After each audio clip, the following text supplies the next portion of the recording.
e dezechilibru. Eu vreau, spun, vreau bani, vreau să am mai mult, vreau să am familie și cumva gândurile îți spun, da, da, vine cu responsabilitate.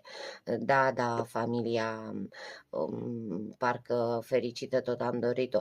Deci fă un echilibru între și fii atent la ceea ce-ți dorești și cum muncești la asta. Punește, domnule, cu sufletul deschis, asta îți dorești, ai stabilitate, foarte bine, muncește, îți dorești stabilitate, îți dorești familie fericită, familie împlinită, unde să nu duci lipsă de nimic, muncește la lucrul ăsta. Cum să muncești?